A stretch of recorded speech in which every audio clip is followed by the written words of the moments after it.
एक गांव में सोनाली और रूपाली नाम की दो बहनें रहती थीं। सोनाली ने पास के गांव के निखिल से प्यार करके शादी की थी। उनकी जिंदगी में आर्थिक समृद्धि भले ही ज्यादा नहीं थी, लेकिन शांति पूरी तरह से थी। सोनाली, अगर मेरी अपनी जमीन होती तो फिर भी ठीक था। मैं दूसरों की जमीन पर काम करके कुछ पैसे कमाता हूँ। कितना मन करता है कि तुम्हें एक अच्छी साड़ी खरीद कर दूं, लेकिन वो सामर्थ्य मुझ में नहीं है। बहुत बुरा लगता है इसलिए। अरे, हमारे घर में जो कुछ है वो तो बड़े बड़े राजा महाराजाओं के घरों में भी नहीं है। हमारे घर में शांति है। हमारे घर में अगर दो पैसे कम भी हों तो यही शांति असली है। ये तुमने ठीक ही कहा सोनाली। अगर हमारे पास बहुत पैसे होते लेकिन हमारे दिलों में मेल ना होता तो हमारा घर कभी सुखी नहीं होता। तुम जो नई साड़ी की बात कर रही हो, मुझे वो सब नहीं चाहिए। ये जो तुम और मैं रोज शाम को नदी किनारे बैठकर बातें करते हैं, बस इसी में मैं बहुत खुश हूँ। हर दिन ऐसा ही रहे, बस यही चाहती हूँ। जो भी कहो सिद्धि, लेकिन तुझे किस्मत से इतना अच्छा पति और ससुराल मिला है। तेरा पति और ससुराल वाले बहुत अच्छे हैं। मेरी कितनी सहेलियों की शादी बड़े अमीर घरों में हुई है। देख, कोई भी खुश नहीं है। बिल्कुल सही कहा रूपाली। हमारे माँ बाप तो बहुत छोटी उम्र में ही गुजर गए थे। बचपन में हम मामा के पास पले बढ़े। अब अपने सास ससुर को पाकर ऐसा लगता है जैसे अपने ही माँ बाप मिल गए हों। जब भी मैं कभी कभी तेरे घर आती हूँ और तेरा ये हंसता हुआ चेहरा देखती हूँ दीदी, मेरा मन खुशी से भर जाता है। चल, अब और देर नहीं करूंगी, मैं अब घर जाती हूँ। उधर मामा अकेले इंतजार कर रहे हैं। मामा अकेले इंतजार कर रहे हैं। ऐसे कैसे चली जाएगी रूपाली माँ? हमारे घर आई है, कुछ खा पी कर ही जाना। अरे बहू, मुझे जरा रसोई में मदद कर दे, आ जा। हाँ माँ, आप रसोई में जाकर बैठिए, मैं अब भी आती हूँ। हम दोनों मिलकर जल्दी जल्दी सारा खाना बना लेंगे, कोई चिंता मत कीजिए।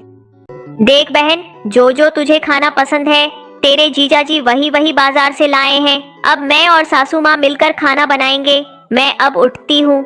इसके बाद सोनाली और उसकी सास मिलकर सारा खाना बनाने लगती हैं।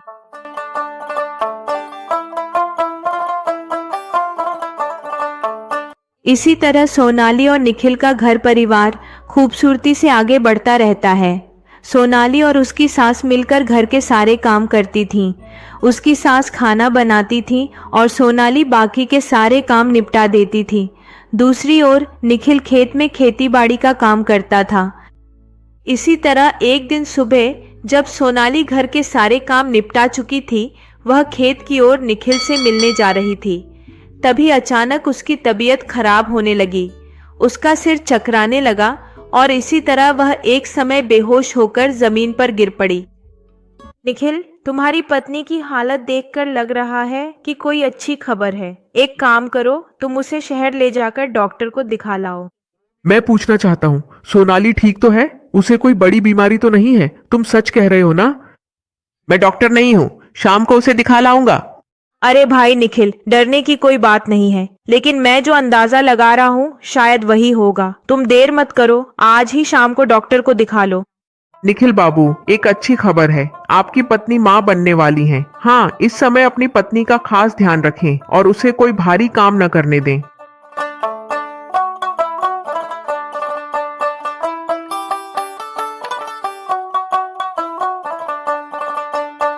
इसी तरह कई महीने बीत जाते हैं।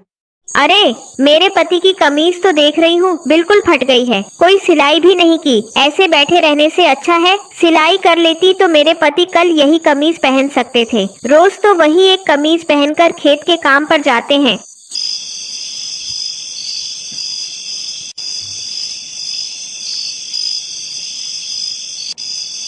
सोनाली, इस रात के समय तुम फिर से ये सिलाई विलाई लेकर क्यों बैठ गई हो? बताओ तो।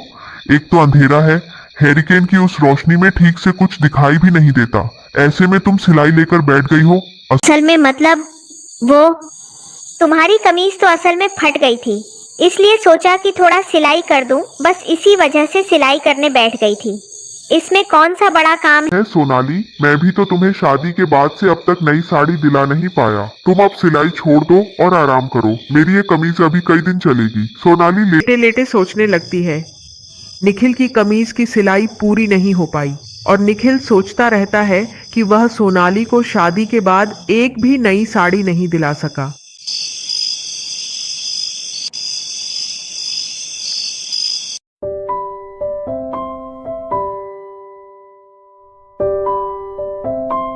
इस तरह कई महीने बीत जाने के बाद एक दिन दोपहर में सोनाली की एक बेटी होती है। घर के सभी लोग प्यार से उसकी बेटी का नाम मिन्नी रखते हैं। इसके बाद छोटी मिन्नी के साथ सोनाली के दिन अच्छे से बीतने लगते हैं। छोटी मिन्नी धीरे धीरे बड़ी होने लगती है।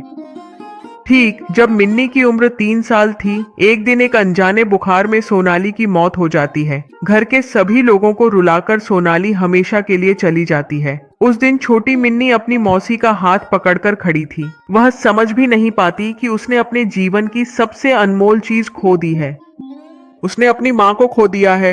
ओ माँ, हे मणि मौसी, माँ तो कहीं दिखाई नहीं दे रही है। माँ तो मेरे साथ लुका छिपी खेलती थी, तो क्या माँ सच में छुप गई है? माँ को जरा मेरे पास ले आओ ना, कितने दिन हो गए माँ को देखे हुए। मिन्नी, तुम्हारी माँ ऐसी जगह छुप गई है कि हम में से कोई भी उन्हें ढूंढ नहीं पा रहा है। जब हम उन्हें ढूंढ लेंगे तब तुम्हें ला देंगे, ठीक है? अब तुम खाना खाकर सो जाओ। माँ की मणि मौसी, क्या तुम माँ को ढूंढ कर ले आओगी? मैंने तो हर जगह ढूंढा, लेकिन कहीं भी नहीं मिल रही है।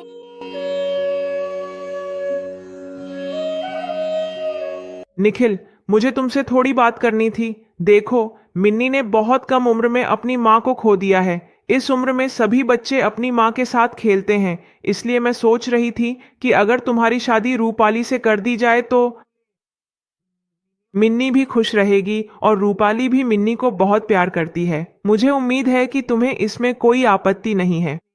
माँ, क्या तुम्हारा दिमाग खराब हो गया है? मैं सोनाली के अलावा किसी और के बारे में सोच भी नहीं सकता। तुम लोग अब मेरे लिए शादी के बारे में सोच रहे हो। वैसे भी तुम सब तो हो ही मिन्नी का ख्याल रखने के लिए।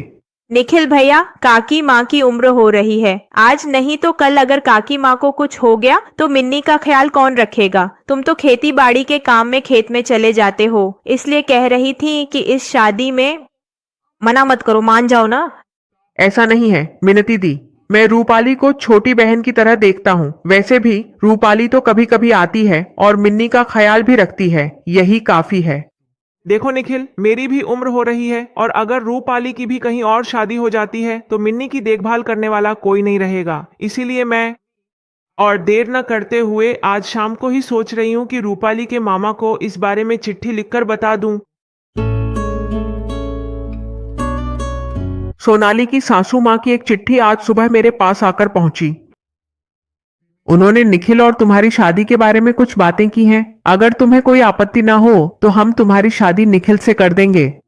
अरे मामा, ये आप क्या कह रहे हैं? और फिर मेरी पढ़ाई भी तो अभी पूरी नहीं हुई है। अगर घर घर में शादी हो जाएगी तो लोग क्या कहेंगे? रूपाली, लोग क्या सोचेंगे यह अभी सोचने की बात नहीं है। अभी हमें यह सोचना चाहिए कि मिन्नी इतनी कम उम्र में अपनी माँ को खो चुकी है। अगर तुम इस शादी के लिए राजी हो जाओ तो यह हर तरह से शुभ होगा। मिन्नी को एक माँ मिल जाएगी और निखिल का घर भी पूरा हो जाएगा। वैसे भी हमें इस शादी में कोई आपत्ति नहीं है। ठीक है मामा, हम जो सही समझेंगे वही करेंगे। मैंने कभी आपकी बात नहीं टाली है, आगे भी नहीं टालूंगी। ऐसे ही एक दिन एक शाम को निखिल नदी के किनारे बैठा अपने पुराने दिनों की याद कर रहा था। ठीक ऐसे ही एक समय में मैं तो मरकर भी सुखी नहीं हूँ। माँ की बहुत जरूरत है। वह दिन भर माँ माँ करती रहती है। मुझे बहुत तकलीफ होती है। मैं मरकर भी मुक्ति नहीं पा सकी। इसलिए परिवार की बात मानकर तुम रूपाली से शादी कर लो। अगर मिनी खुश रहेगी तो तुम लोग भी खुश रहोगे, और अगर तुम सब खुश रहोगे तो मैं भी दूर से खुश रहूंगी। इसलिए कह रही हूँ कि तुम इस शादी के लिए हाँ कर दो। सोनाली, मेरे दिल में हमेशा तुम्हारे लिए जो जगह थी वही रहेगी। लेकिन जब तुम खुद कह रही हो तो मैं तुम्हें वादा करता हूँ कि मैं इस शादी के लिए राजी हूँ। अब मुझे सुकून मिला है। तुम सब लोग खुश रहकर अपना घर बसाओ और मेरे बच्चे का ख्याल रखना। लेकिन अब मुझे जाना होगा, अब और रुकना ठीक नहीं। इसी तरह घर के सभी लोगों की राय से एक नए दिन की शुरुआत होती है और छोटी मिनी के लिए एक नई माँ रूपाली आती है।